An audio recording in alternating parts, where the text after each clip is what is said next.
بما ان عيد ميلادي ال24 خلاص بقى عليه اقل من شهر. انا مواليد يوم 5/2 وده عيد ميلادي ال24. فبما اني حاسه بقيت اهل خبره، فتعالى اقول لكم على شويه حاجات او افكار مش ناويه ادخلها في باقي عمري اللي جاي ان شاء الله، وحاجات تانية عايزه اعتمدها السنين الجايه. ده بارت 1. واول حاجه هو ان انا استحاله احاول ارجع اي علاقات قطعتها في السنين اللي فاتت. حقيقه انا دايما من الاشخاص اللي يوم ما باجي اقطع علاقه انا مش عارف احط فاونديشن ولا في الطرح. انا بجد عارفه ان الشخصيه دي انا مش عايزاها في حياتي تاني، ولكن ساعات حطيت في موقفين ان انا ارجع مع شخصيات انا كنت قطعت اوريدي علاقتي بيهم السنين اللي فاتت خلاص، واكتشفت انها تجربه غير موفقه بالمره. اوقات كتير قوي للاسف في حاجات لما بتتكسر ما بتعرفيش مهما حاولتي انك ترجعي تاني او تتصافي تاني من ناحيه الشخص، حتى لو في لحظه من اللحظات مشاعرك غلبتك وحاولتي انك تمشي الدنيا او ترجعوا احسن من الاول والكلام ده. بس اوقات اللي اتكسر فعلا عمرك ما بتعرفي ترجعي تاني، عمرك ما تعرفي ترجعي تاني بنفس الود وبنفس المشاعر والطاقة اللي كانت في علاقتكم. انا بتكلم عن علاقات الصحاب على فكرة، انا بتكلم بجد عن الصحاب. يمكن اوحش كمان من علاقات الحب.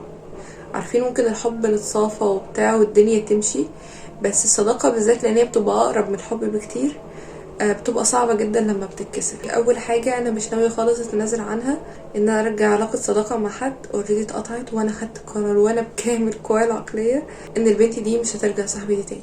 انا غيرت لفة الطرحة علشان اعرف احط ميك اب، بس عادة مش دي اللفة اللي بنزل بيها يعني، او انا النهارده صراحة مش عارفة انا هنزل بأنهي لفة يعني، لان الجو فجأة قلب والدنيا بتشتي في اسكندرية وحاجات غريبة كده. في حاجة انا بجد ان شاء الله محتاجة ان انا اركز عليها السنين الجاية جدا والسنة دي بالذات، ان انا اخد وقتي ان انا ارتاح مع نفسي لمدة 23 سنة. يعني الوقت اللي مثلا قولوا ارتحت فيه مع نفسي ما يجيش كام شهر. ان انا خدت بالي من حاجة كده، انه في ناس كتير قوي حواليا بجد ولا مرتاحين مع نفسهم، فبالتالي ولا مرتاحين في حياتهم ولا مرتاحين مع اختياراتهم ولا مرتاحين مع اي حاجة اصلا تخصهم.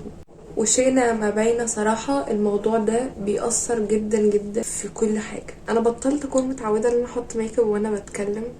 فاكرين ايام ما كنت بقدم محتوى ميك اب، او مش فاكرين لو انتوا ما كنتوش تعرفوني وقتها، فتقريبا يعني اول ما بطلت اعرف كمان. فتعالوا اقول لكم اخر حاجة انا بطلت اعملها، ودي حاجة اتعلمتها. يعني انا كان طول عمري بتحط في الاختبارات دي بس ما كنتش بتعلمها، وانا عندي وجهة نظر شوية في النقطة دي صراحة. بحس ان طول ما انتي ما تعلمتيش من الحاجة اللي ربنا عايزك تتعلميها، هيفضل ربنا يحطك في نفس الموضوع تاني لحد ما تتعلميه. اللي انا كنت بقول لكم ان تالت حاجة حابة ان انا اركز عليها السنة دي، هي اوريدي كان المفروض اتعلمها بقالي كتير قوي بس الحقيقة ما كنتش بتعلمها خالص، بس اخيرا يعني في اخر السنة دي بتاعت 23 اللي هي هو انا عمري 23 اتعلمتها بقى كده صدمة. مش على قد ان انا ما اتعشمش في الناس، بس اللي انا احط كل واحد في مكانه، بالذات لما كنت انا مستنيه مثلا من حد ان هو يقدم لي حاجه معينه او يعمل لي حاجه، بس مش بشكل الرومانسي بتاعها اللي هو انا بلاش اتعشمه في الناس، ده بشكل عملي اكتر بالنسبه لي. اما حد بجد يبين لي هو على ايه انا باخده كده. انت مثلا ما تفرحيش اما يحصل لي حاجه حلوه، لازم الشخص ده بيبقى متجنبك، بس اول ما يعرف ان في حاجه وحشه حاصله لك لازم يتكلم معاكي علشان ايه، يحسسك ان هو احسن منك او ان هو مرتاح عنك او كذا. المهم ان انا غيرت المكان فجاه لان انا خرجت والجو صراحه قبل الجمعه كان بيشتي وبعد كده بقى حر وبعد كده بقى سقع تاني، فيعني احنا ايه الواحد مش عارف اصلا المفروض يلبس ايه ولا يعمل ايه، بس ادينا قاعدين بس كده. ده البارت الاول، واحتمال اعمل لكم اجزاء تانية لان انا اتعلمت حاجات كتير قوي في سن 23.